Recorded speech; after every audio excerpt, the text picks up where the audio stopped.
¿Qué tal, amigas, amigos? Muy buenas noches. Son las 7:02 de la noche y agradezco a las 549 personas que en este momento están reunidas para hablar de algo que nos duele a todos y que son las pérdidas, pero lo vamos a hacer desde el punto de vista tanatológico y también desde el punto de vista espiritual, porque una pérdida no solamente afecta a nuestra parte psicológica, sino también nuestra parte espiritual. Quisiera yo en este momento presentarme para aquellas personas que es la primera vez que siguen una sesión de este tipo.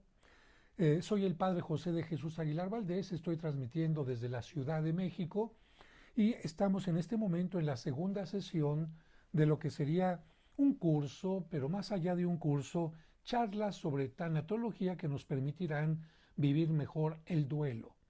Hemos dicho en la sesión pasada que cuando una persona sufre una pérdida, lamentablemente hay un trastorno en su vida cotidiana, en su vida ordinaria, y este trastorno va a durar un determinado tiempo, un tiempo largo, y a este tiempo nosotros le llamamos precisamente tiempo de duelo.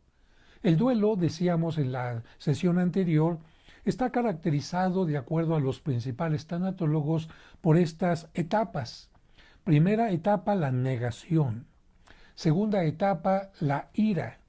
Tercera etapa, la negociación. Siguiente etapa, la depresión. Y finalmente se termina el duelo aceptando lo que ha sucedido. Sin embargo, en estos cursos, en estas charlas, yo trato de ir un poco más a fondo de estas etapas y hablar también de experiencias con personas que han sufrido una pérdida y por supuesto también comentar, compartir las experiencias que yo mismo he tenido con la pérdida de mi papá, de mi mamá, de grandes amigos, de grandes compañeros. Decíamos la vez pasada que una pérdida es algo importante que formó parte de nuestra vida y que ahora seguramente va a seguir formando parte, pero en una forma totalmente distinta. De tal manera que una pérdida puede ser la muerte de un ser querido, pero también puede ser quizás el rompimiento sentimental con una persona, se acabó la relación, aun cuando las personas sigan viviendo juntas, quizás hay una pérdida, hay un duelo, porque la relación es totalmente distinta. Uno cambió, los dos cambiaron, algo sucedió, una infidelidad, una separación por el tiempo, aunque sigan viviendo juntos, se separaron de ideales, de proyectos.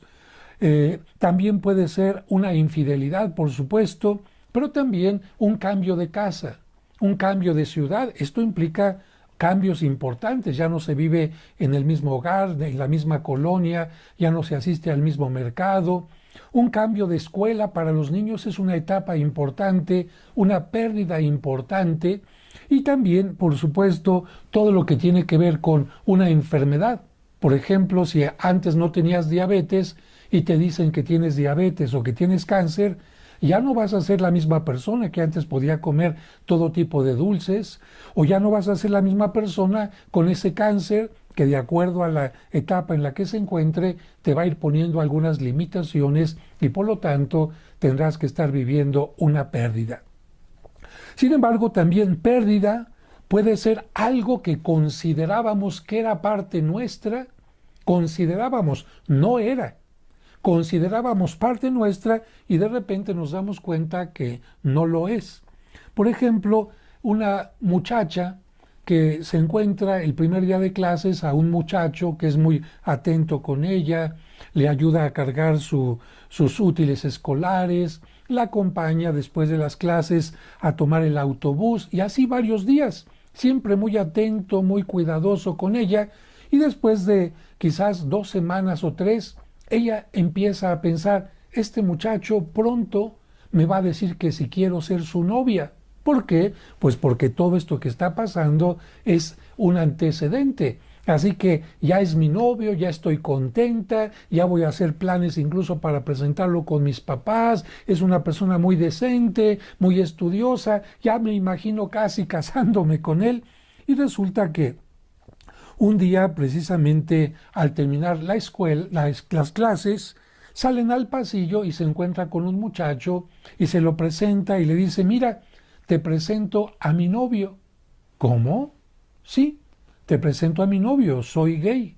Bueno, en ese momento no solamente hay una admiración para la muchacha, sino inmediatamente hay una pérdida. ¿Por qué? Porque como yo te mencionaba, ella ya sentía que este muchacho formaba parte de su vida como novios y se da cuenta que lamentablemente las cosas no son así. Lo mismo puede suceder para un joven que nunca ha sido admitido a un equipo de fútbol o de básquetbol, nunca nunca ha sido parte del equipo. Sin embargo, él va a hacer los exámenes, el entrenador le dice, pues te veo muy bien, altura, tienes buenas jugadas, tienes buena habilidad, etcétera. Y él, cuando hacen ya la invitación para formar el nuevo equipo, él piensa, ya soy parte de ese equipo, y que resulta que lamentablemente no sale en las listas como uno de los elegidos.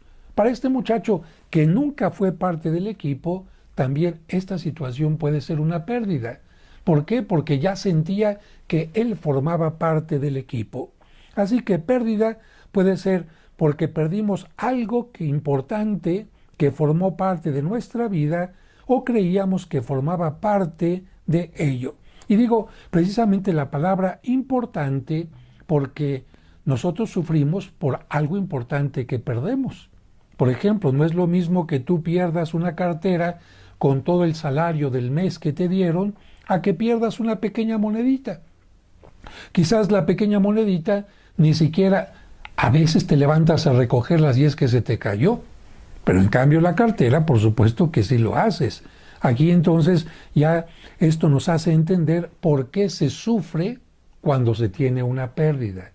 ¿Por qué? Porque es algo que consideras importante en tu vida, sea una persona, sea un objeto, sea un trabajo, sea una experiencia, sea un lugar, tú lo consideras como algo importante y por lo tanto esto te va a hacer sufrir.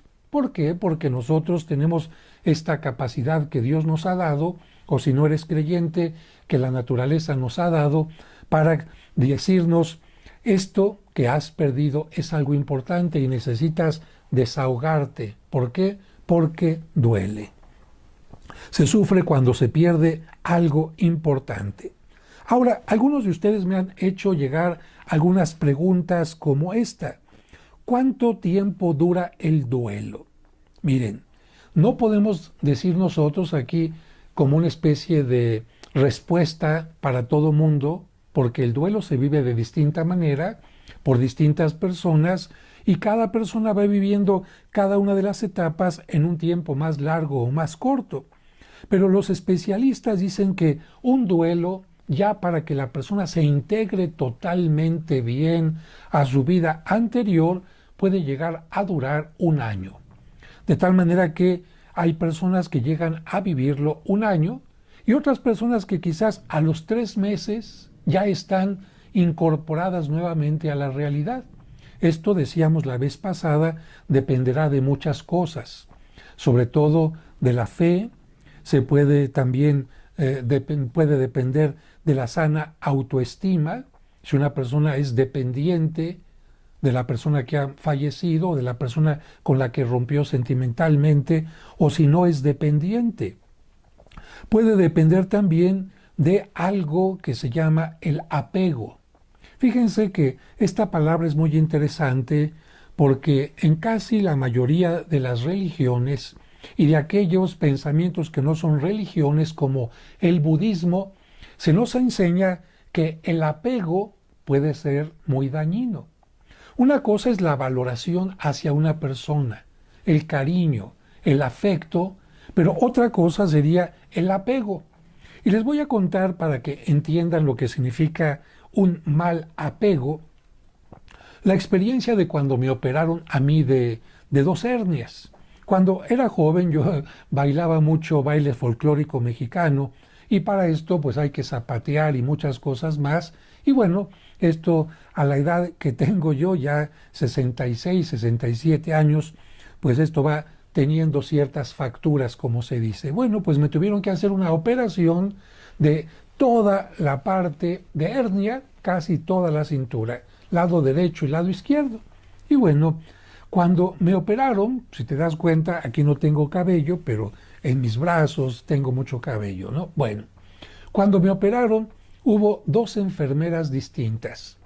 En la primera curación, una de las enfermeras llegó con lo que llamamos cinta adhesiva, para que pegue el algodón, para que pegue la curación, y me la pegó a toda la parte del vientre. Bueno, esa cinta adhesiva estaba con todo su pegamento al 100%.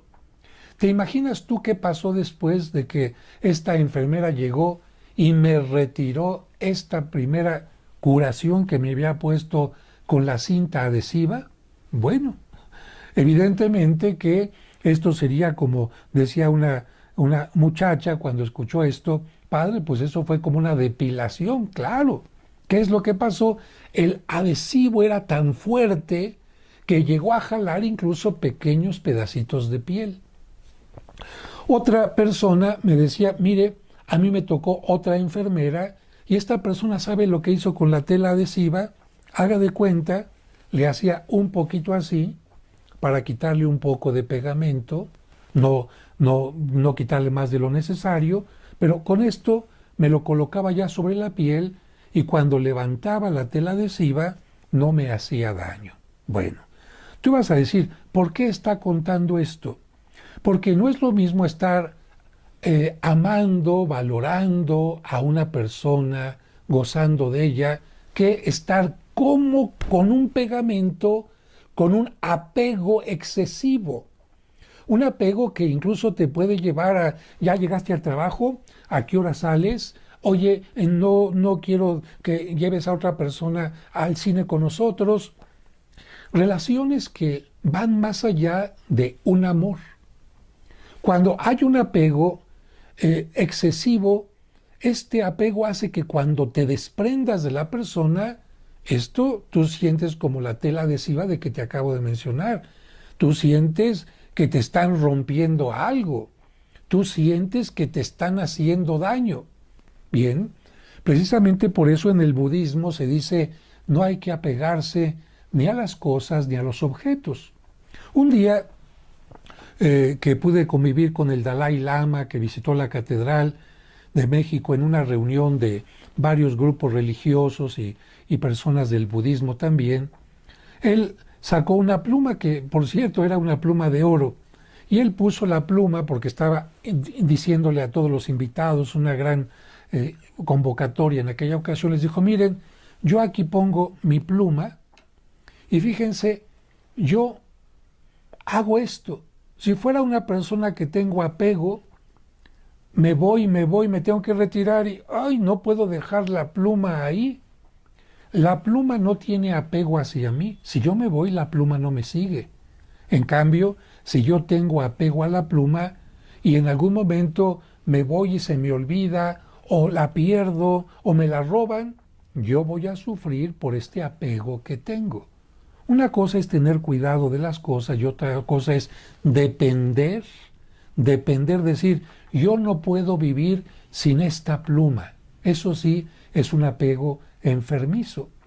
Y no solamente el budismo, sino para nosotros que somos cristianos, Cristo nos habla de una sana pobreza. ¿Por qué? Porque no hay que valorar todo lo que Dios creó. Qué absurdo entonces, Dios crea el mundo con tanta riqueza, con tantos bienes, ¿para qué? ¿Para que no los gocemos? Esto es absurdo. Más bien lo que nos dice Cristo, goza las cosas, pero no te apegues a ellas. Si en algún momento las tienes, gózalas, pero si no las tienes, no te preocupes. Si las tienes que compartir, no sufras porque tienes que compartir con el otro.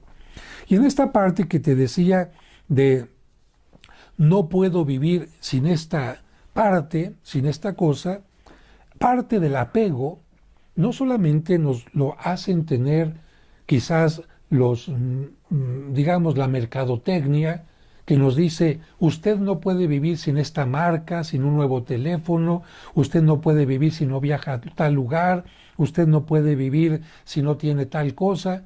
Nos van metiendo en la cabeza esto. Y también hay algunas canciones que yo les digo siempre a los jóvenes y a todas las personas, hay que gozarlas, hay que escucharlas, pero no hay que hacerles caso. No hay que hacerles caso. Un ejemplo de esto es una canción de Los Panchos, un trío muy famoso que canta Sin ti no podré vivir jamás. Fíjate, sin ti no podré vivir jamás. O bien canciones de Juan Gabriel, ¿verdad? Desde el día en que te fuiste ya no puedo vivir.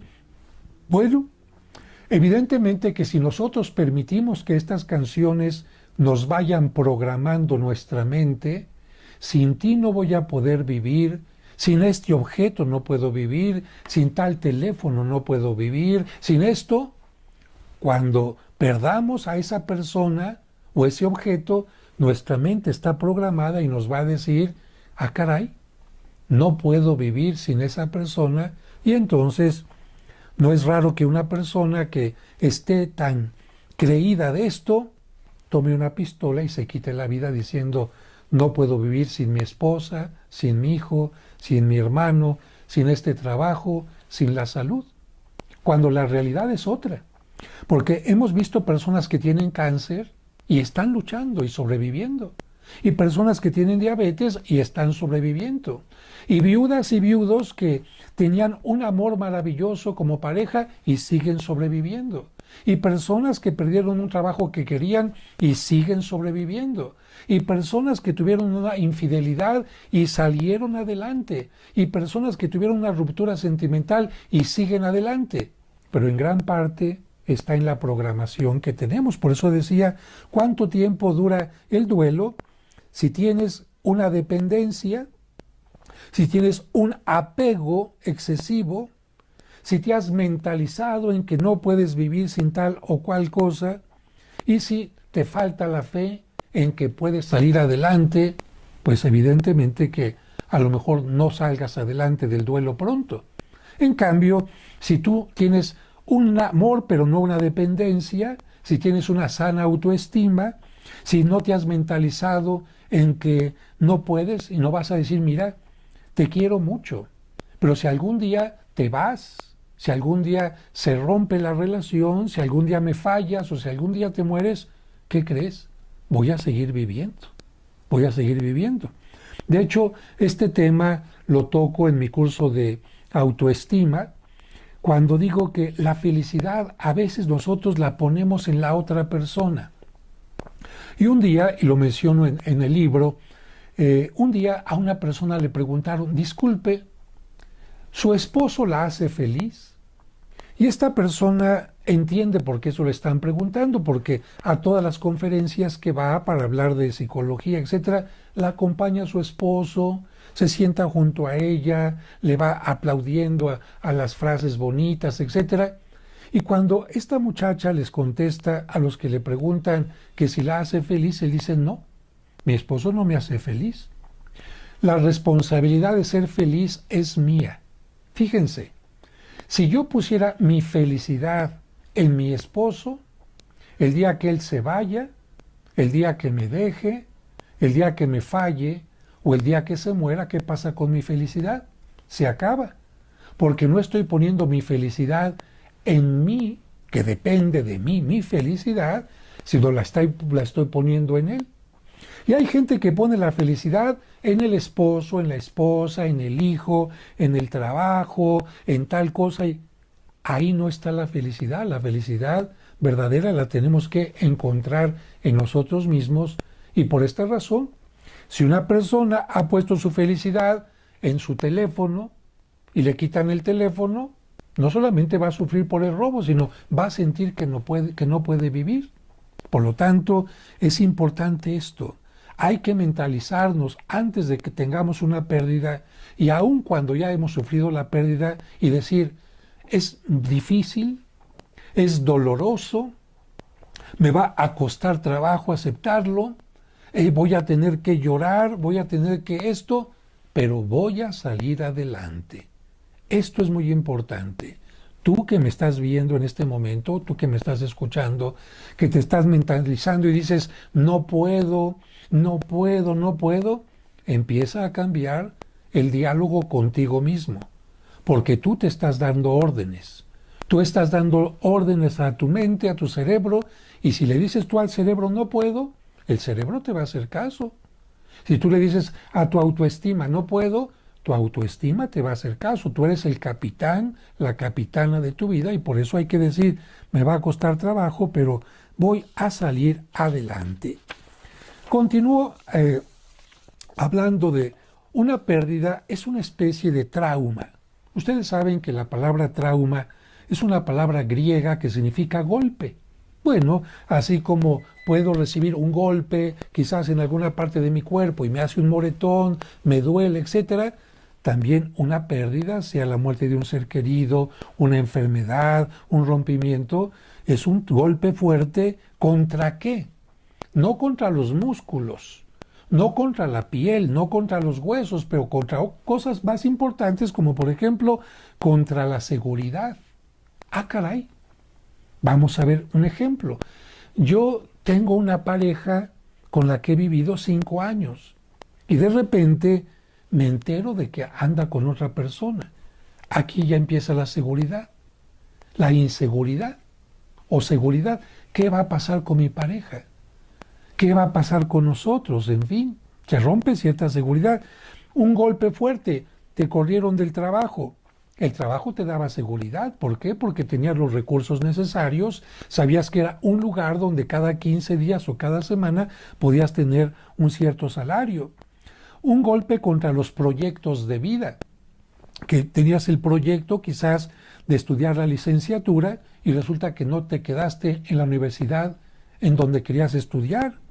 Un golpe contra la compañía que tienes. Por ejemplo, no es lo mismo vivir sola o solo a que vivías con tu hijo o con tu hija que ahora ya se ha independizado.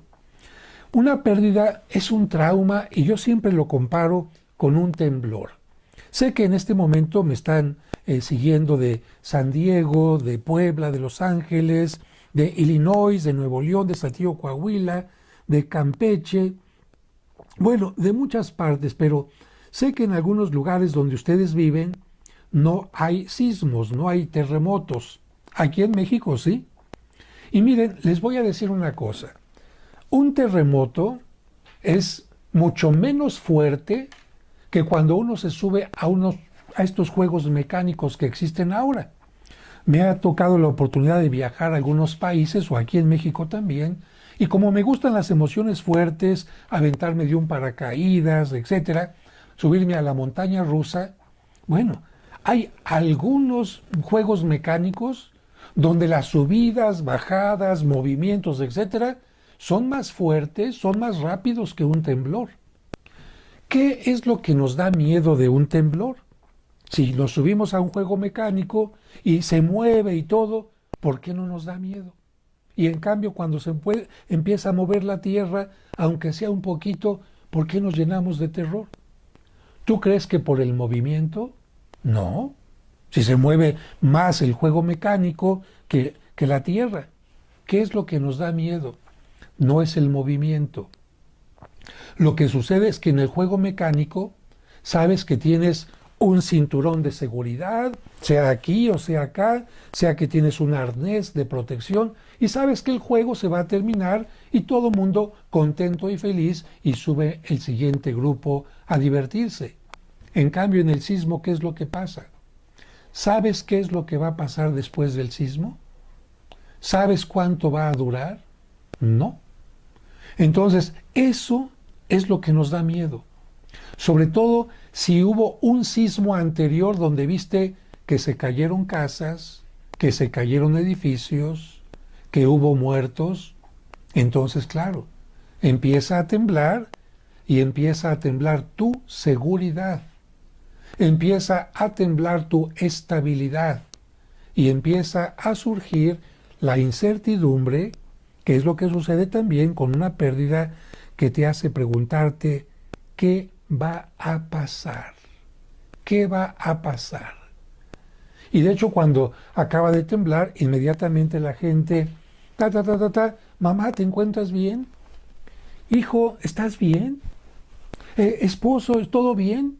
Fíjate, la gran preocupación, ¿qué es lo que va a pasar? ¿Qué es lo que está pasando?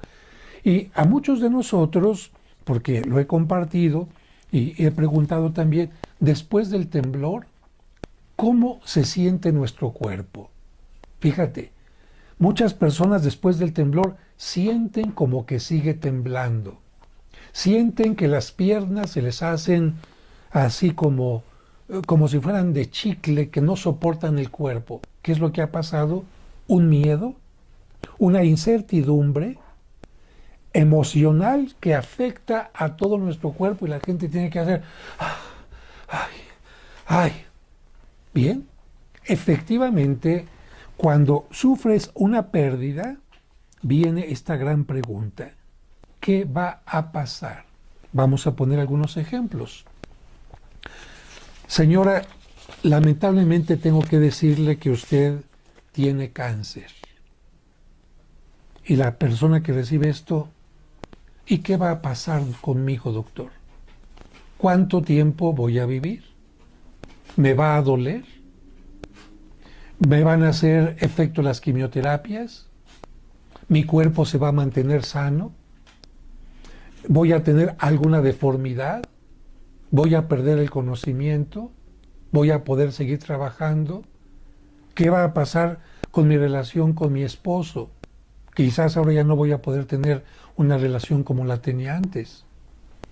Tú sabes que el cáncer en las primeras etapas no duele, pero a la persona que le dicen tiene usted cáncer, esto sí le duele. ¿Qué va a pasar conmigo? Y quizás el cuerpo, aún con cáncer, podría levantarse todavía muy bien, pero el ánimo de la persona se va para abajo. El miedo, la angustia, como vamos a ver más adelante. Señor Ricardo Ramírez, está usted despedido. ¿Y qué va a pasar conmigo? ¿Cómo voy a conseguir ahora para las colegiaturas de mis hijos? ¿Cómo voy a pagar la renta? ¿Cómo voy a pagar el auto que estoy pagando en mensualidades? ¿Cómo voy a hacer para conseguir esto? ¿Ves? Otra vez, ¿qué va a pasar?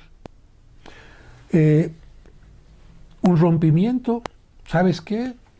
Ya no quiero vivir contigo. O bien, le decimos que acabamos de ver a su esposo con otra mujer. Y entonces la pregunta, ¿y qué va a pasar con mi matrimonio? ¿Qué va a pasar con los hijos? ¿Se va a ir de la casa? ¿Es una aventura? ¿Va a regresar? ¿Y qué tal si ya me contactó? ¿Qué tal si ya me alguna con esta relación que tiene en otros lados? ¿En otros lados? ¿Se va a quedar con los bienes? ¿Me va a dar parte de ellos? Y si me tengo que separar, no estaba trabajando. ¿Cómo voy a obtener recursos? ¿Ves? ¿Cuántas preguntas tenemos que hacer? Pero vamos a hacer un breve corte en este momento por cuestiones técnicas.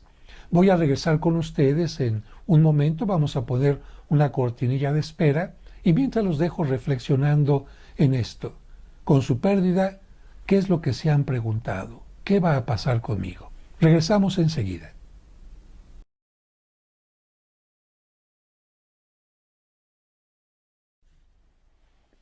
Vamos a continuar. Se ha resuelto un problema en el que algunos no escuchaban bien. En este momento ya se ha resuelto el problema.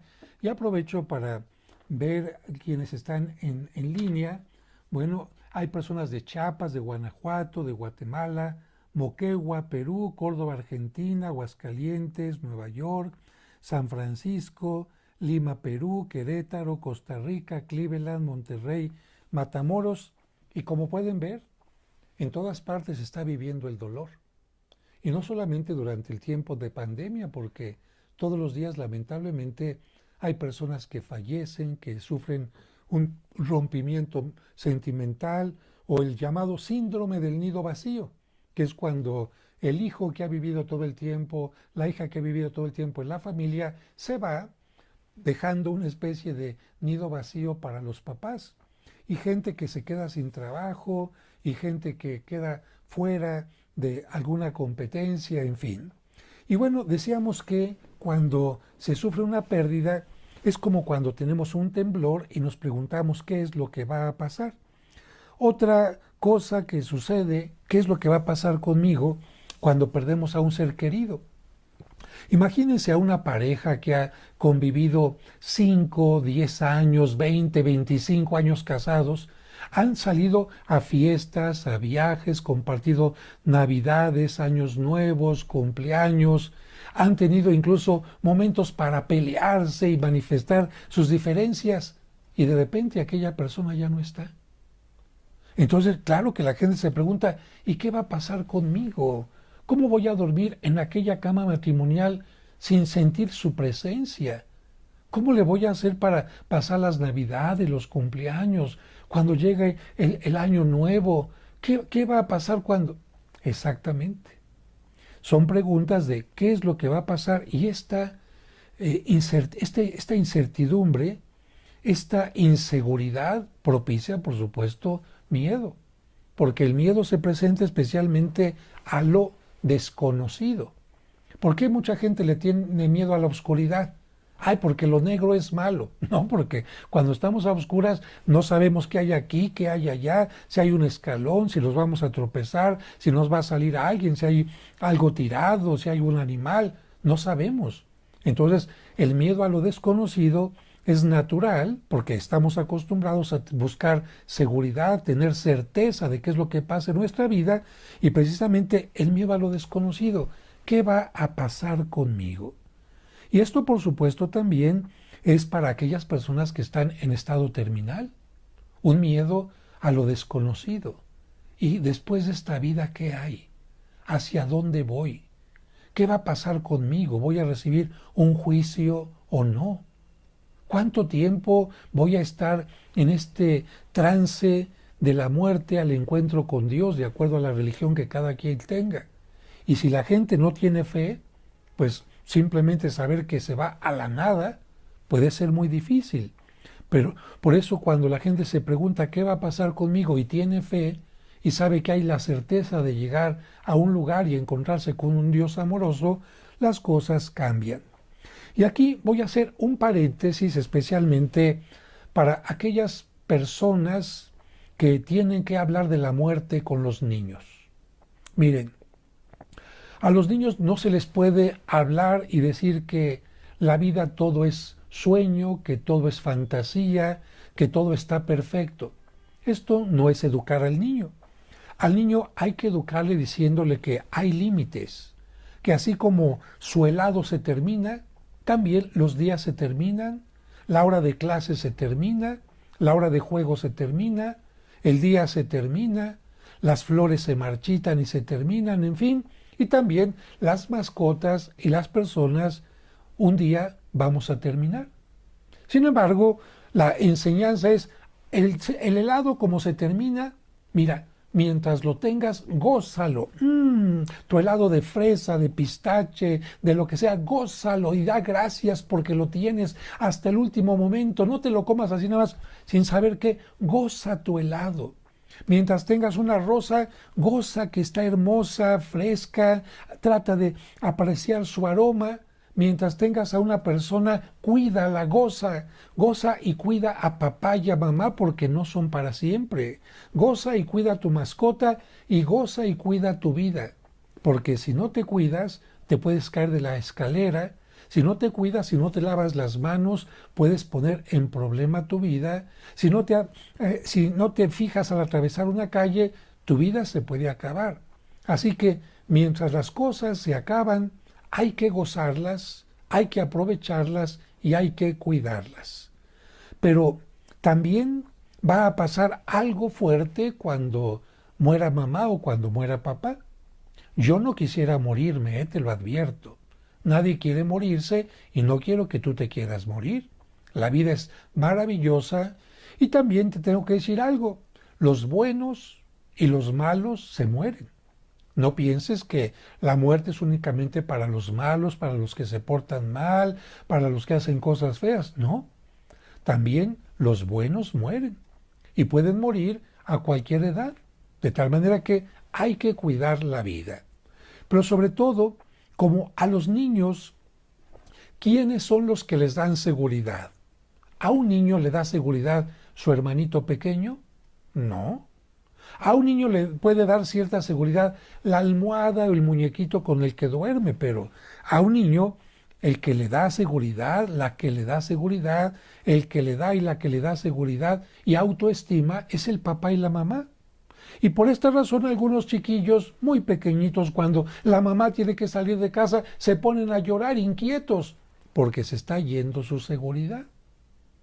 Cuando la mamá les dice, no te preocupes chiquito, voy a regresar, no te voy a abandonar, voy y regreso, mira, y cuando regresa, ves, ya regresé, ves cómo no te abandoné, ves cómo vas a contar siempre conmigo, el niño va a entender que la mamá no lo está engañando. Malo cuando la mamá, lléveselo para allá y mientras tanto me voy. Y cuando el niño busca, ¿y mi mamá dónde está? ¡Ah! Se pone a llorar. ¿Por qué? Porque el niño siente inseguridad. El niño tiene seguridad en el papá y en la mamá. Ahora bien, tomando en cuenta esto, ¿qué pasa cuando el niño se entera que su papá o su mamá ha fallecido? ¿Qué es lo que el niño se pregunta? Lo mismo que tú. ¿Qué va a pasar conmigo? Eso es lo que al niño le preocupa especialmente.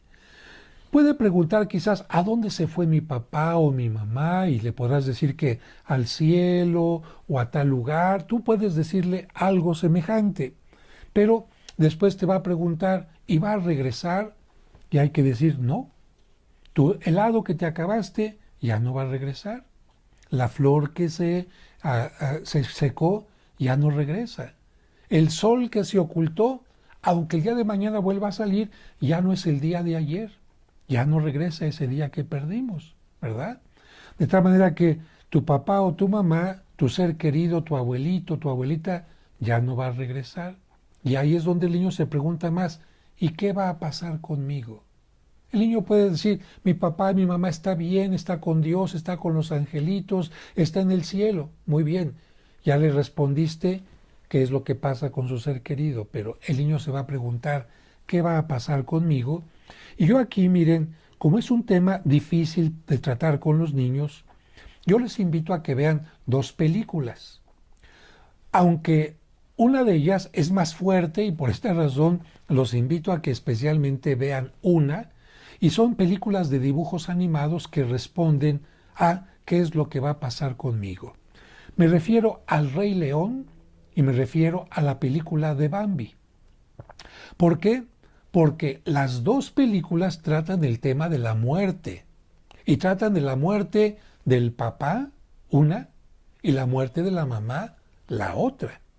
De hecho, para muchos niños que los llevan a ver Bambi, ¡ay, es que es una película de Walt Disney! Y los papás no se acuerdan de qué se trata. Acaba de empezar la película con música muy bonita, está la película, está el niño por ahí. Y a los pocos minutos de la película se oye el disparo, ¡paz! Se ve al cervatillo corriendo y después se acerca y su mamá está muerta. Y todos los niños en el cine, tú escuchas, mami, ¿qué le pasó? Ahí está fuerte, fuerte el tema de la muerte. En El Rey León es un poquito menos fuerte porque por lo menos la película empieza con el nacimiento del cachorrito, la presentación, jugueteando con la leoncita, etc., hasta que viene lo dramático de la muerte del papá. Pero también se acerca igual que el cervatillo en Bambi, se acerca Simba junto al papá, lo quiere reanimar, lo quiere levantar y se da cuenta que el papá está muerto. Y peor en el caso de Simba porque Simba se siente culpable. Y en lugar de recurrir a su mamá y decirle, mamá, me siento triste, ha pasado esto, ayúdame, ¿qué es lo que hace? Sintiéndose culpable porque así le han hecho sentir y muchos niños a veces se sienten culpables de la muerte del papá o la mamá. Es que a lo mejor se murió porque yo no me quería comer la sopa. Es que a lo mejor se murió porque yo no le obedecía. Es que a lo mejor se murió porque yo le pedía mucho dinero. Cuidado con esto. Hay que quitarles a los niños estos sentimientos de culpa. Decir la muerte es simplemente la muerte, tú no tuviste la culpa de nada, pero viene este momento en que Simba sale huyendo. Y ahí parece que es todo tragedia. Todo tragedia. Igual cuando muere la mamá de Bambi, todo tragedia. Afortunadamente las dos películas continúan. ¿Y qué pasa en el caso de Bambi? Se encuentra con el conejito tambor, se encuentra con el zorrillito o la zorrillita flor, y en el caso del Rey León se encuentra con Hakuna Matata, ¿cómo se llama?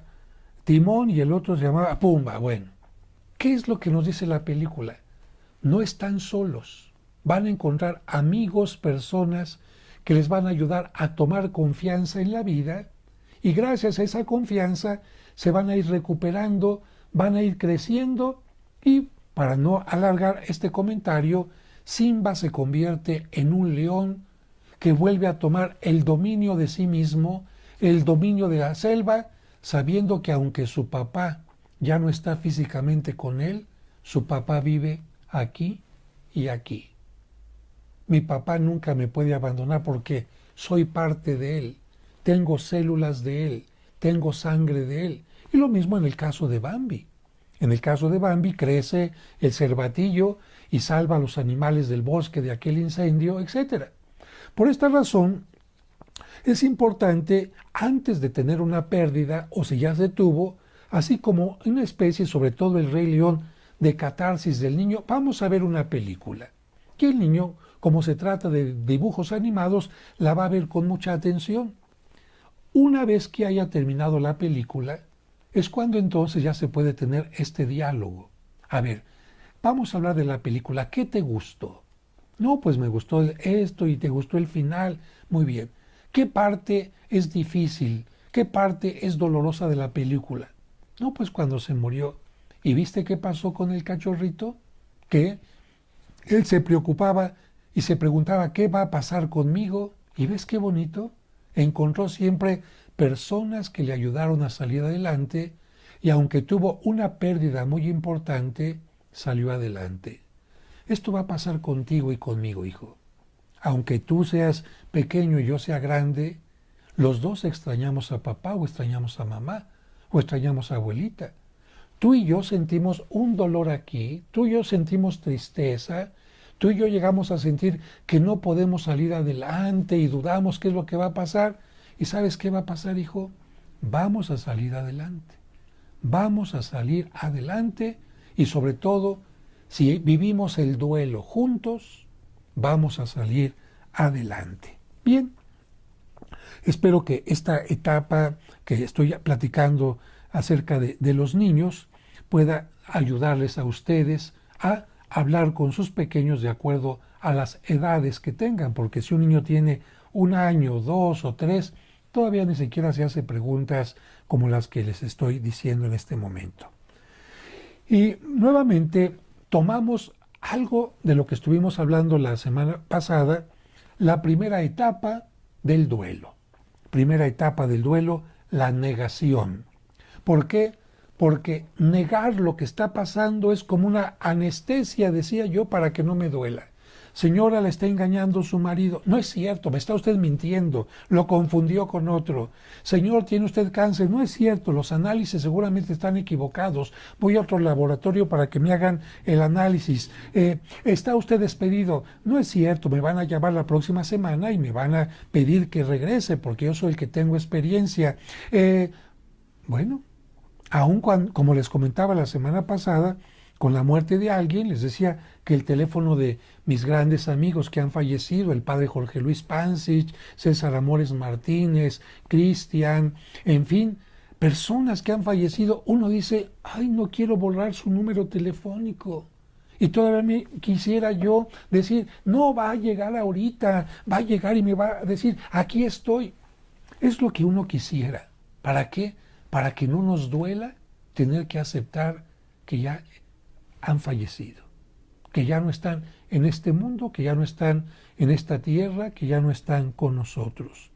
Y comentaba que la negación puede ser borrar todo como si nunca hubiera existido algo, como aquel ejemplo que les puse de la fotografía de novios, donde está él y ella en la fotografía de novios, y resulta que después de que rompieron o se divorciaron o él o ella fueron infieles, el que se quedó con la foto toma una tijera y le corta la parte donde aparece la pareja o le quita la carita, como si el día de la boda no hubiera estado la pareja, como si nunca hubieran existido esos 5 o 10 o 15 o 3 años donde estuvieron juntos. ¿Por qué negar la parte donde estuvieron juntos? De hecho, esa parte bonita es la que recuerdas.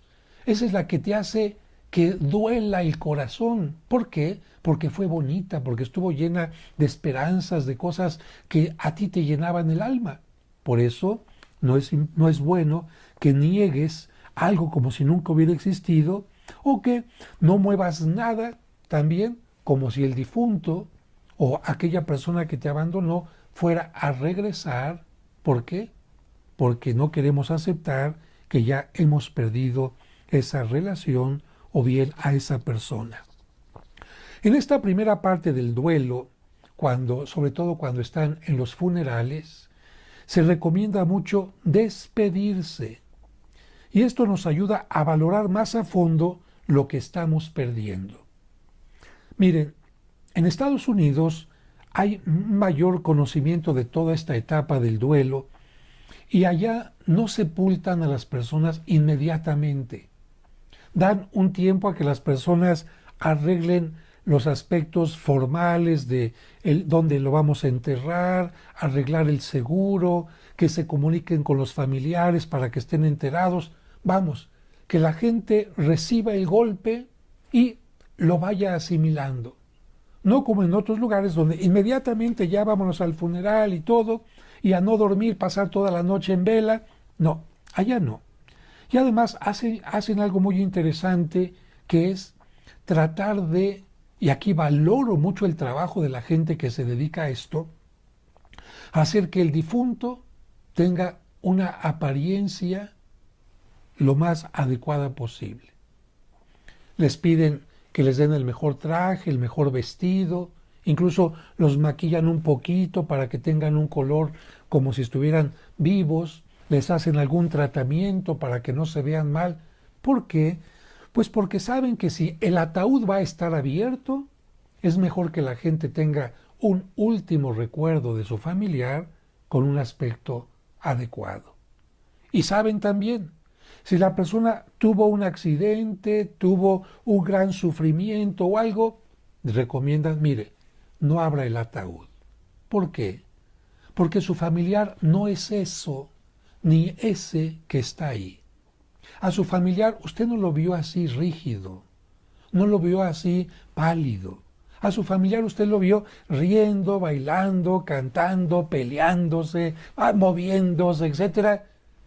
Eso que está usted viendo ahí no es lo que debe de guardar en su recuerdo. Y esto me parece bien, porque de hecho todos nosotros, si mandáramos a hacer una pintura de un ser querido, o incluso de nosotros mismos, le decimos al pintor, óigame, ¿no? Me puso usted muy, muy feo, hágame una apariencia más bonita de mi mamá, de mi papá, póngale un color bonito, etcétera. ¿Por qué? Porque son personas a las que queremos mucho, ¿no? Así que, en este sentido, yo te invito a que si tu familiar en algún momento llega a perder la vida y alguien puede hacer este trabajo de colocarlo en el ataúd de la mejor manera posible y quieres que lo vean los demás para despedirse, bueno, pero si no, no es necesario. El ataúd cerrado y se acabó. Ya no hace falta más. Y si vas a guardar una imagen de tu ser querido, busca la más bonita. Yo no sé por qué hay gente que se toma la fotografía junto al ataúd. ¿Para qué? No. La muerte, ¿sabes cuánto duró? Un segundo. Y en cambio la vida duró mucho. Aún en el caso de ti que fuiste madre y tuviste a tu niño solamente unos cuantos meses en el vientre y a lo mejor no nació. Bueno, fueron algunos meses, unas horas, un minuto, pero la muerte dura un segundo. Quédate con el mejor recuerdo en tu mente y en las imágenes de tus seres queridos. Pero regresando a Estados Unidos, ahí se acostumbra a que la gente se despida. Hay un atril y la gente pasa y dice especialmente las cosas buenas. Y esto es bueno. Pasar y recordar, pero padre Jorge Luis Pansich, recuerdo que fuiste un alumno muy curioso, siempre con tu sonrisa, muy inquieto. Te agradezco que me hayas recibido cuando iba a dar clases al seminario. Querido esposo, fuiste un padre leal, esto, aquello, querido amigo, ta. Se despiden hablando de las cosas buenas y por supuesto también al valorar a aquella persona se tiene que despedir diciendo uno también, reconociendo lo que ya no se va a tener. Lamento que no voy a poder abrazarte ni platicar contigo. Lamento que no voy a poder visitarte ni que puedas visitarme tú a mí. Lamento que no vamos a poder estar juntos en las fiestas, en las navidades, en los cumpleaños. No podremos viajar. O bien, en el caso, y ahorita regreso al caso de enfermedades y otras cosas más, en el caso de los difuntos hay que despedirse. Y si alguna persona necesita tocar el ataúd, ¿verdad? Que sea esa su forma de despedirse, que lo haga. Necesitamos despedirnos. Necesitamos esta despedida que indica las cosas empiezan a ser distintas. No puede continuar un duelo si no hay una despedida. Sin entender, esto se está acabando y tengo que despedirte reconociendo lo bueno, qué es lo que me hace sufrir y reconociendo también algunas cosas malas para perdonarte o para que me perdones. Quizás, querido amigo, esposo, esposa, no fui lo paciente que querías, quizás no me di cuenta de que estabas tan enfermo, quizás no hice lo que tú esperabas y te ofrezco una disculpa por esto. Y si tú me ofendiste en alguna vez, te quiero decir que te perdono. Te perdono tus malos momentos, te perdono que hayas sido una mamá un poco manipuladora, te perdono. ¿Sabes qué? ¿Para qué sirve esto? Para que tengamos una paz y podamos sacar todo lo que necesitamos hacer. Por eso en algunos lugares no invitan a que toda la gente vaya al velorio, para que sea un momento íntimo, o si va gente al velorio ya en la noche, cuando está sola la familia, cada quien se acerca y dice eso. Y si, bueno, llegó tanta gente que no pudiste despedirte, una vez que te hayan entregado las cenizas y las tengas un tiempo en tu casa o en algún lugar, habla con tu familiar a través de este elemento que queda de él. Que no pudiste porque las cosas fueron muy rápidas, ahí en su tumba. Ve un día y despídete, un tiempo largo, dedícalo a la despedida, o si ni siquiera en la sepultura pudiste hacerlo, porque hay casos donde, por ejemplo, la persona murió ahogada y se perdió en el océano, ¿con qué me despido? ¿De qué me despido? Si no tengo un cuerpo, si no tengo un elemento para hacerlo, a través de la fotografía. Fíjate qué tan importante es la despedida, que aquí en México cuando hubo una, ¿cómo se dice? Cuando cae la tierra en una mina, hubo un derrumbe en una mina, quedaron sepultados los que estaban ahí y claro que después de tantos días se llegó a la conclusión que estaban muertos. Bueno, fíjate qué importante es la despedida en la parte mental, que los familiares de estas personas decían, sáquenlos. ¿Para qué? ¿Los vamos a volver a sepultar? Sí. Y entonces, si están sepultados, ¿para qué los sacamos y los volvemos a sepultar? Porque queremos despedirnos. Este elemento psicológico a veces muchos no lo entienden. Mucha gente diría, ¿para qué los sacan si ya están sepultados? Precisamente porque la despedida es importante y los honores que también mucha gente quiere hacer al difunto. El difunto ya no huele las flores. El difunto ya no ve el ataúd donde está. si costó tanto o tanto. El difunto ya no sabe si quedó en tal lote de tal o cual panteón. El difunto no sabe si le llevaron mariachis o un trío o música sinfónica. Ya no. Estos homenajes son una forma de despedirnos y decirles, mira todo lo que te quiero. Mira todo lo que hago por ti. No te puedo traer un pastel, no te puedo esto porque ya no se puede, pero hago estos homenajes fúnebres en tu honor. Despedirse. Y en la medida en que se despidan van a ver cómo van teniendo esta calma, una calma en su interior y van a pasar más fácilmente a la segunda etapa porque están pasando más fácilmente esta etapa de negación. Ahora, decía, despedirte no solamente del difunto, sino también despedirte de tu salud. En el caso de que te dijeron, eres diabético, bueno, despedirte y decir, mira, me despido de esta etapa de comer postres o determinados alimentos, despídete. Porque si no te despides vas a seguir pensando, voy a seguir comiendo azuquitas, postres. No, acepta lo que está pasando, eres diabético, diabética, y entiendes que tomar dulce, tomar azúcar, te puede propiciar la diabetes, la puedes sobrellevar como una persona normal y vivir mucho tiempo, pero si sigues alimentándote de dulces, negando la realidad, pues vas a perder la vista, vas a poder tener problemas con tu erección, si eres un hombre, vas a poder tener un pie diabético, etc. Despídete y di, hasta aquí llegué. No vuelvo a tomar esto, o si vas a seguir un tratamiento por cáncer, etc., despídete de tu salud y di, ya no voy a poder vivir como vivía antes. Y entonces me despido de esa etapa que he tenido. Hay que despedirse también de la juventud. Cuando uno llega a una determinada edad, uno dice, bueno, soy joven, de corazón sí, pero mi edad me dice que no. Ya no tengo cabello, tengo canas, ya no veo bien, en fin, tengo que empezar problemas con los dientes, en fin.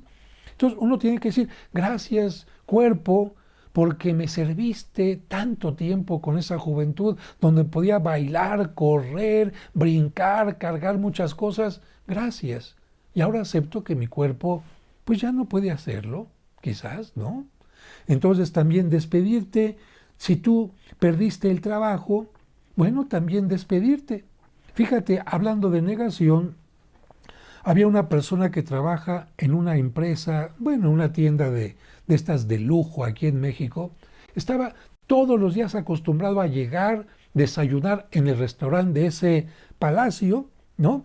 Y después se subía a trabajar. Era supervisor ahí y todo. Pues lo corrieron, llegó a una determinada edad, lo jubilaron, mejor dicho, y pues ya no tenía nada que hacer. No vas a creer que todos los días desde donde vivía, que le quedaba bastante lejos, iba a desayunar a ese mismo lugar con sus compañeros y después, los primeros días, los compañeros decían, ya vamos a subir a trabajar, y él subía ahí también.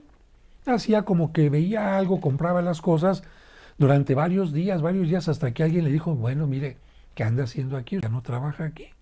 Claro que si viene aquí como comprador, está bien, pero no puede venir aquí a distraer a sus compañeros.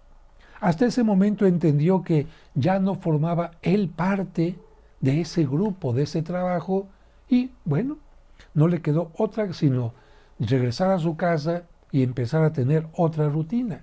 ¿Qué tuvo que haber hecho esta persona? Llegar un día hasta este lugar de trabajo, gracias porque a este lugar llegué a tal edad, porque pude atender a mucha gente, porque aprendí muchas cosas, porque recibí un dinero para tal etapa, etcétera, etcétera. La experiencia, me despido y ya.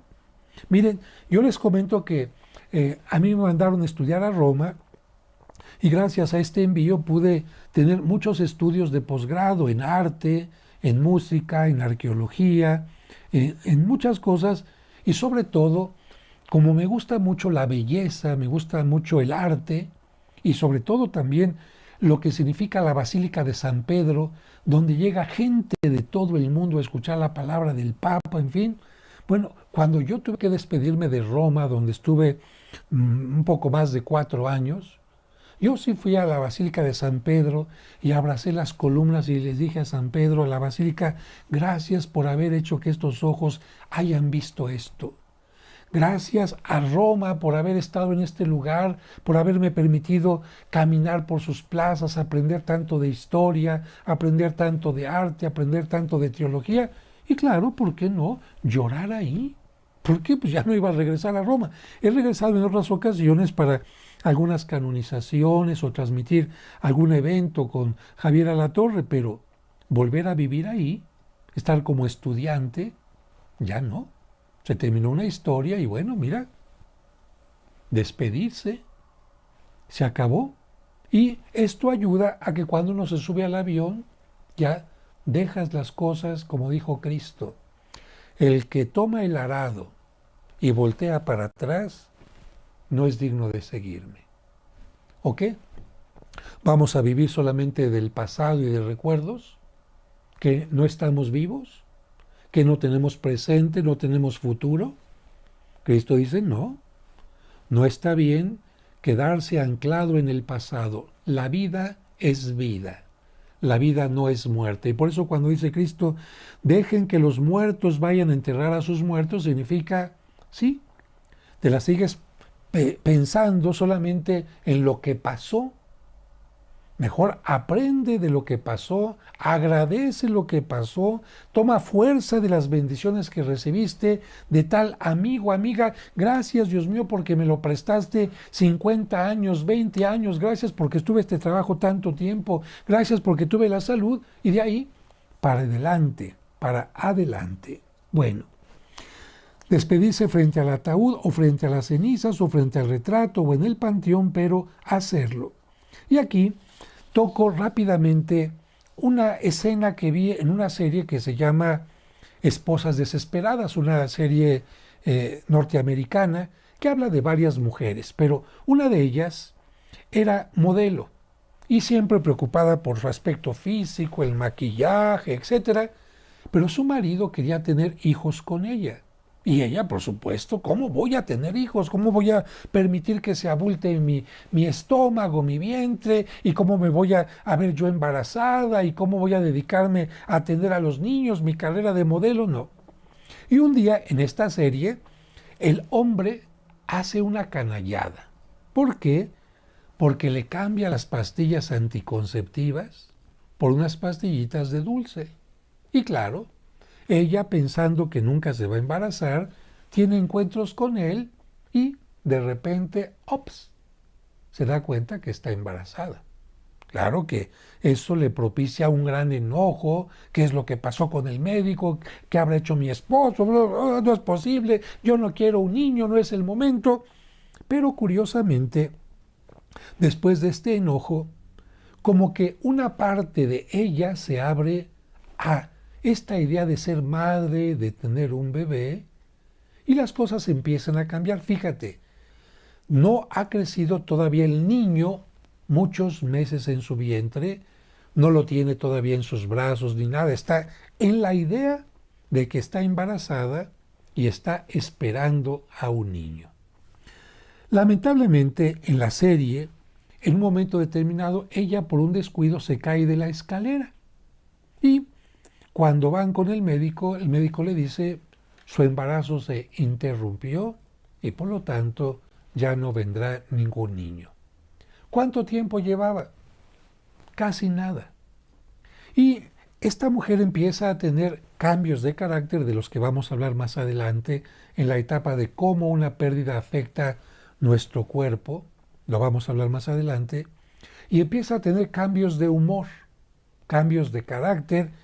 Y el esposo pide que vaya a platicar con un especialista y el especialista le dice, mire, está usted pasando por un duelo. Y ella le dice, discúlpeme, ¿cómo voy a pasar por un duelo?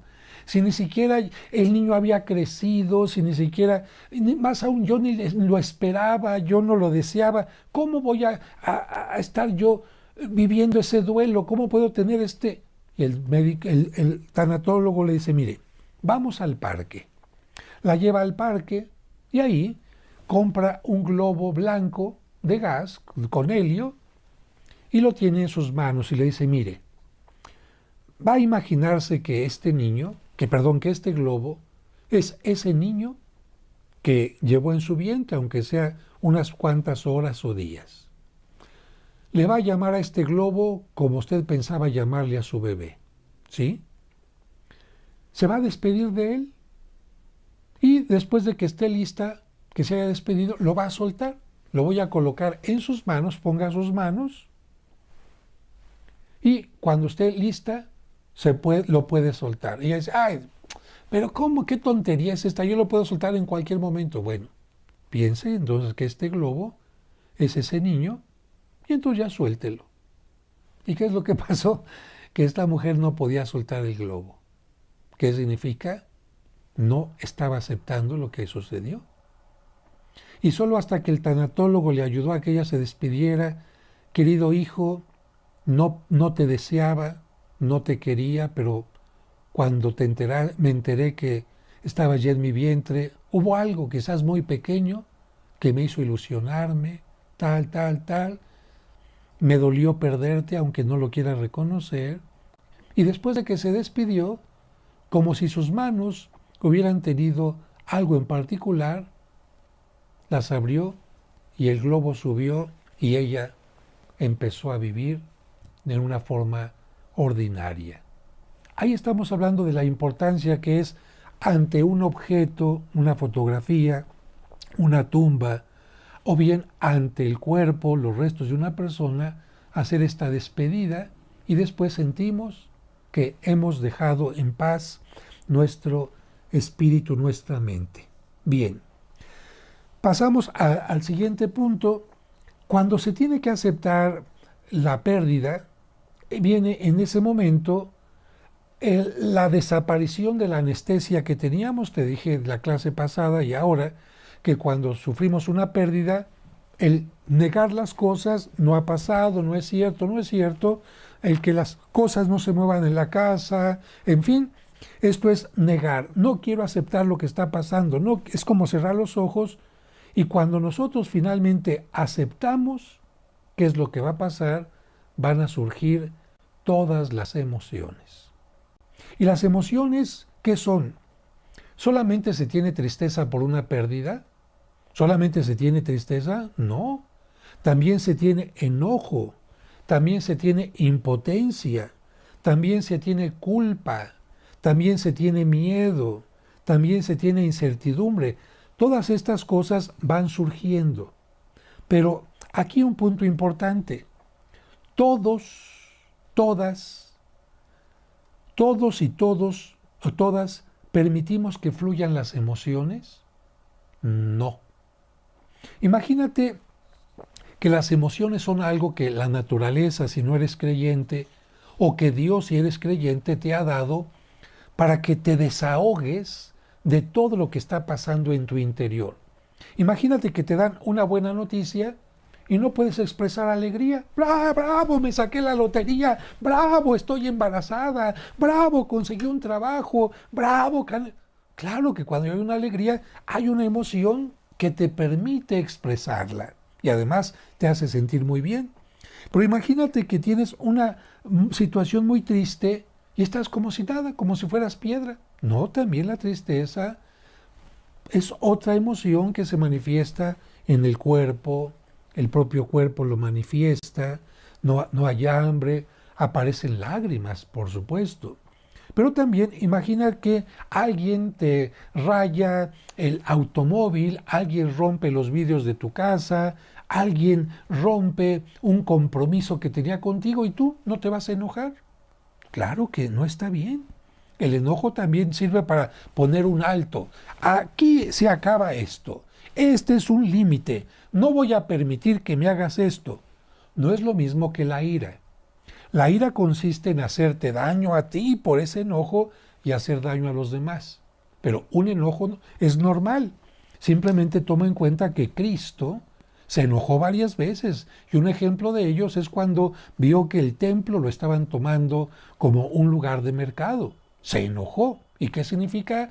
Esto es totalmente normal. Y Cristo lloró por Lázaro y es algo totalmente normal. Y Cristo se alegró muchas veces y es algo totalmente normal. Y Cristo tuvo miedo ante la cruz cuando dijo, Padre, si es posible, aparta de mí este momento difícil, pero si no, que se haga tu voluntad.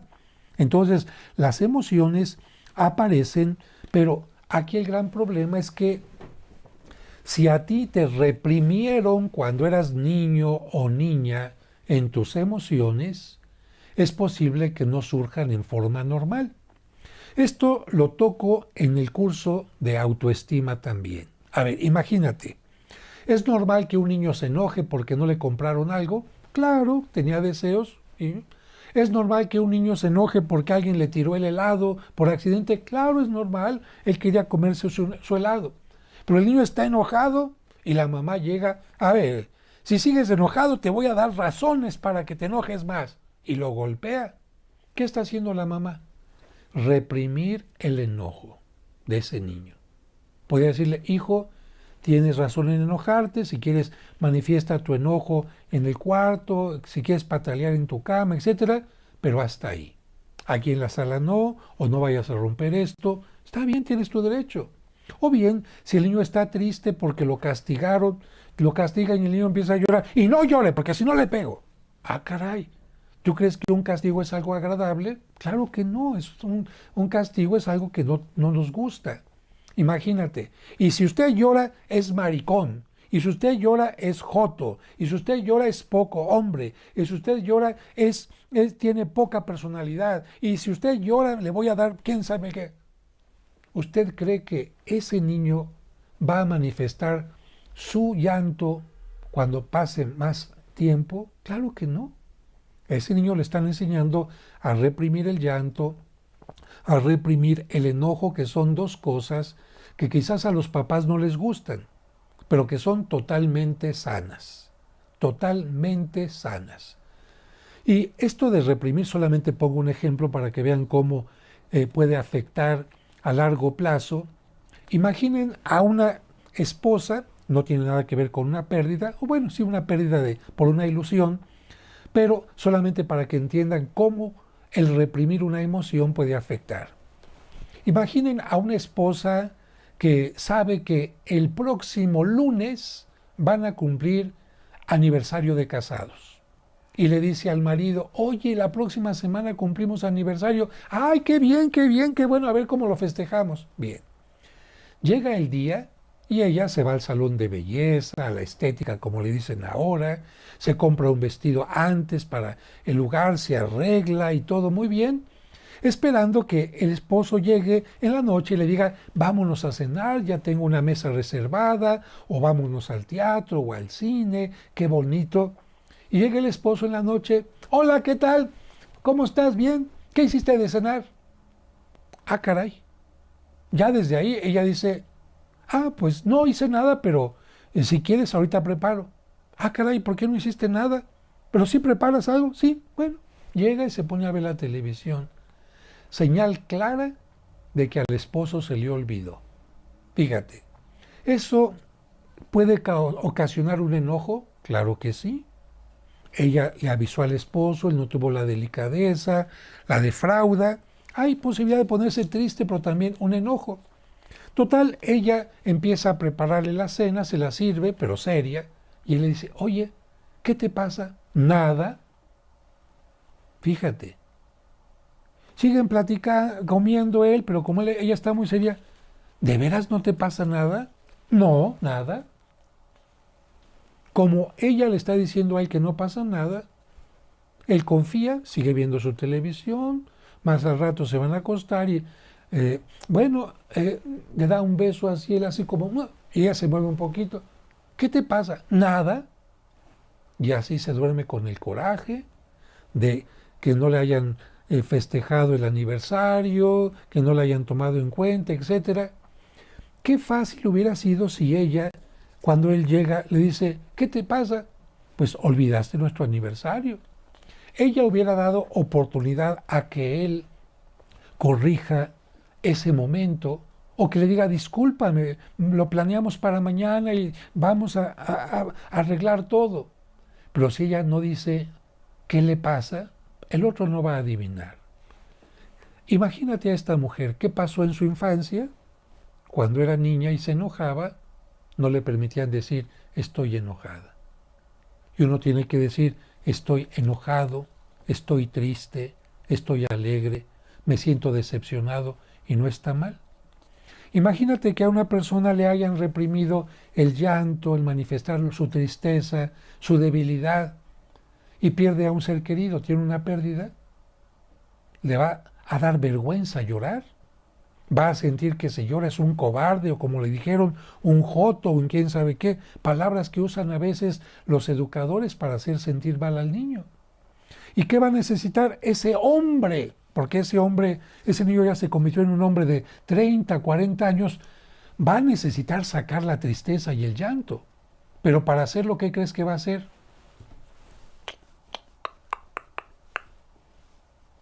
Se va a emborrachar, porque ya emborrachado, ya no se reprime y empieza a sacar, ¡ay, compadre! Ah". Y uno dice, ¿por qué necesitas del alcohol para llorar? No es necesario el alcohol. Hazlo en tu juicio. Ahora, no quieres que te vean, llora si quieres en privado, pero no tienes por qué avergonzarte. Oiga, padre, ¿está bien que llore delante de mis hijos? ¿Es que se van a poner más tristes? No. Dígales, vengan hijos. Su mamá también se puede sentir triste, así como ustedes cuando pierden un helado o se muere la mascota o perdemos a papá. A ustedes y a mí nos duele. Y cuando tengamos un sentimiento de tristeza, vamos a abrazarnos, vamos a apoyarnos. O si queremos estar solos en algún lugar llorando, dejémonos. Dejémonos un rato desahogarnos porque nos va a ayudar a todos. Pero además de esto de sacar las emociones, hay que entender que no solamente es buena la tristeza, sino también sacar el enojo. Aquí voy a poner un ejemplo o voy a responder una pregunta, porque la semana pasada me hicieron llegar esta pregunta. ¿Es malo sacar el enojo contra el difunto? ¿Es malo sacar el enojo contra el difunto? Miren, les voy a platicar de una experiencia de cuando estaba yo en la Sagrada Familia, un momento muy doloroso. Estaba en aquella parroquia que me tocó construir y estaba dando una plática, si no me recuerdo, de Cuaresma, cuando alguien llega y me dice que se podía salir un momento. Salí y me dijeron que habían lamentablemente asesinado a una de las personas que formaban parte del grupo de ayuda a la construcción de la parroquia, un hombre casado con 2 maravillosas hijas. Bueno, le tenía que dar yo la noticia a la esposa y más adelante a las hijas.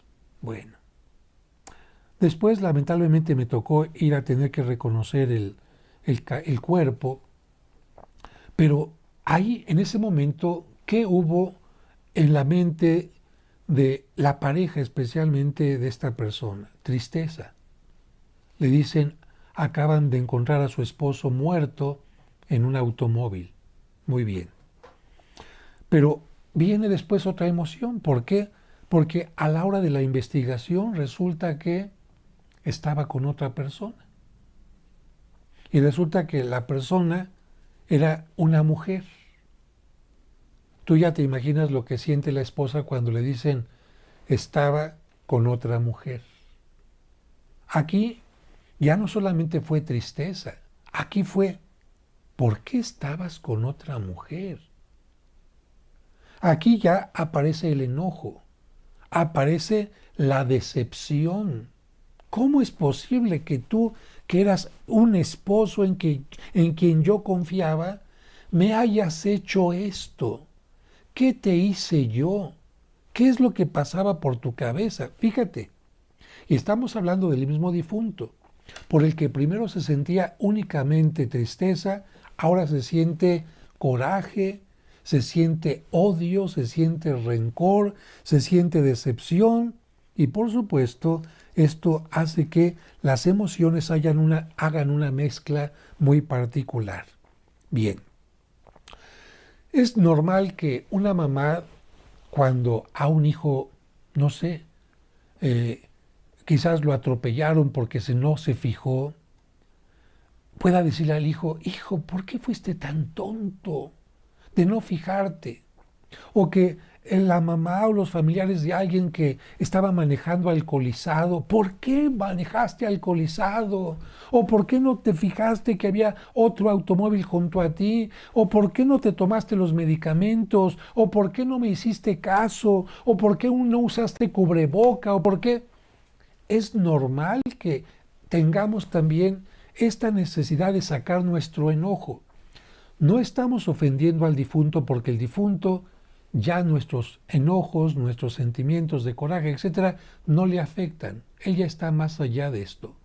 Pero a nosotros como humanos sí es necesario que permitamos que salga este enojo porque de otra manera es como una pus que se encuentra en una herida y si no sacamos la pus, la podredumbre que tenemos dentro, la herida no va a cerrar. Por eso, si tú en un momento determinado tienes que sacar este coraje contra esta persona que lamentablemente ha muerto por una negligencia de él, por una falta de cuidado, por no haberte hecho caso, por lo que sea, díselo. No lo estás afectando, no lo estás ofendiendo y estás permitiendo que salga el enojo que tú sientes hacia aquella persona. Incluso una viuda le decía, desgraciado, ¿por qué no me permitiste que me muriera yo antes? ¿Por qué te moriste antes que yo? ¿Por qué a mí me dejaste sola? Entendemos lo que está pasando en aquella mujer, ¿no? No es un enojo porque no lo quiera, es un enojo por lo que le está doliendo, por lo que le está afectando que la otra persona haya muerto. Así que hay que permitir que todas las emociones salgan, pero en una forma sana. No es correcto ni reprimirlas, ni tampoco es correcto exacerbarlas, sacarlas haciendo que, ahora sí, entonces te voy a golpear en el ataúd, te voy a matar de nuevo, voy a quemar. No, no, no, no, no, no. Yo creo que no es correcto ni reprimirlas, ni exacerbarlas. No es necesario alcoholizarse para sacar las emociones. Y aquí vamos acercándonos ya a la parte final del día de hoy. Fíjate, ¿qué pasa cuando tú haces una bebida que le pones un poco de granadina, un poco de vermut, un poco de quién sabe cuánta cosa? A eso se le llama un cóctel, ¿no? Bueno, imagínate el cóctel que has tenido tú solamente en los primeros días de la pérdida con esto.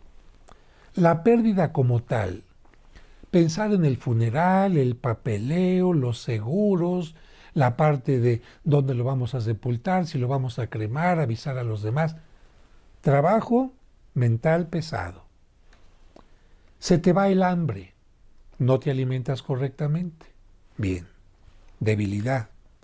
No puedes dormir porque la idea es recurrente. ¿Por qué se murió? ¿Por qué pasó esto? ¿Te vas a dormir? No puedes. Entonces, no comes bien, no duermes bien. Además, las emociones empiezan a aparecer en forma desordenada, porque lo ordinario es que las emociones aparezcan una a una. Estás en la película del Titanic, ¡ay, qué bonito! Ahí va el barco, ¡ay, qué bonito! ¡Ay, ya se enamoraron! ¡Ay, qué bonita la esperanza! ¡Ay, ya van a chocar! ¡Ay, como que ya viene el suspenso! ¡Ay, ya se está hundiendo el barco! ¡Ay, ya me da miedo! Y después, ¡ay, ya se murió ¿cómo se llama el muchacho? Bueno, el Leonardo DiCaprio, y ya empiezan las lágrimas. Pero fíjate, una por una las emociones. Cuando tenemos una pérdida, aparecen mezcladas. Tristeza, enojo, coraje, decepción, impotencia, etc. Ah, caray, todo mezclado. Añádelo a lo anterior. Esto provoca además un cansancio no solo físico, sino mental, y te empiezan a bajar las defensas físicas. Fíjate, todo esto es un cóctel y tú me dices, oiga padre, ¿por qué me siento tan mal? ¿Ya entendiste? ¿podría sentirse bien una persona que acaba de tener una pérdida y que tiene toda esta mezcolanza en su mente, en su cuerpo, en sus ocupaciones, en sus emociones? Claro que no. Por esta razón, entiéndete a ti mismo. ¿No sería correcto que te sintieras bien con una pérdida que afecta, con ese temblor que vino a sacudir tu vida, tu tranquilidad, tu seguridad, tu futuro? No sería correcto. Por lo tanto, eres una persona normal, sana, aunque seas creyente.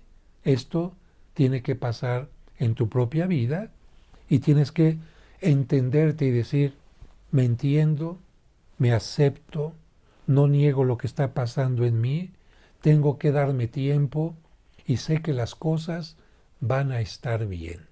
Sé que las cosas van a estar bien, como el Rey León, como Bambi, momentos difíciles, pero tengo amigos, tengo hijos, hijas, tengo un esposo, una esposa, un trabajo, tengo salud, tengo oportunidades, voy a estar bien.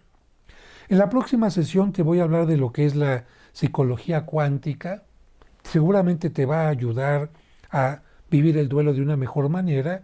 Y también voy a hablar de por qué en ti puede estar surgiendo, fíjate, rencor, cierto rencor e incluso odio contra las personas que más quieres. Oiga, padre, ¿por qué? ¿Cómo es posible que un duelo haga que yo sienta resentimiento, rencor con las personas que más quiero? Incluso no quiero que me visiten, no quiero que me vean y me aíslo. Ya lo vamos a ver. Como te dije desde el principio, no quiero seguir únicamente lo que los tanatólogos en forma normal te dicen, hablar de las etapas, sino quiero hablar también de qué es lo que se va viviendo a lo largo del duelo. Te repito las etapas. Primera etapa, negación. Segunda etapa será, por supuesto, la parte de el dolor, el coraje que se siente por la pérdida, negación, ira o coraje, la negociación, la depresión y la aceptación.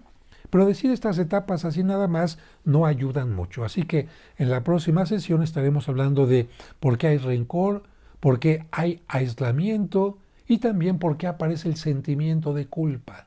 Por qué todos nos sentimos de una manera culpables por la muerte o por una pérdida que hayamos tenido. Le voy a pedir a Víctor, que está aquí conmigo, que me acerque el libro de mis cursos. Creo que lo tengo aquí. Si me disculpan un momento, me voy a mover para acá. Bien. Algunas personas me preguntan sobre mi libro de autoestima y de tanatología. Es este libro, se llama El Camino del Amor. Tiene la primera parte, el curso de autoestima, y la segunda parte, el curso de tanatología. Si alguna persona quiere que se le envíe a su domicilio, pueden entrar en contacto a los teléfonos que son WhatsApp, que están apareciendo en este momento en pantalla, para que ahí les tomen su domicilio, su dirección, etcétera, el contacto, y se los puedan enviar. Ahí les dan toda la información en estos teléfonos. Solamente lo podemos enviar a México, al país México.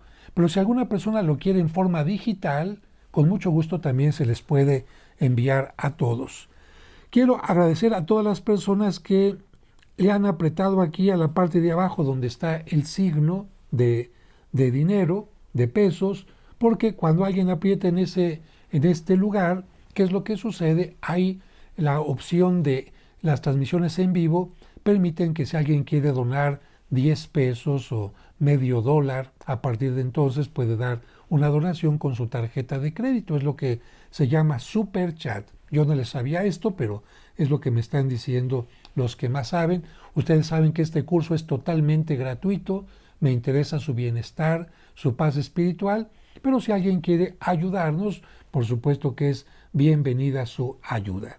Agradezco a todos los 2.971 personas que están siguiendo en este momento el curso y les recuerdo que inmediatamente después de que lo concluyamos queda ya grabado por si alguna persona lo quiere volver a escuchar o compartir para el bien de todos ustedes.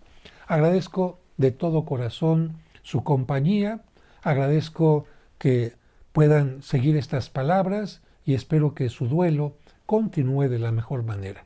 Que Dios los bendiga y muy buenas noches.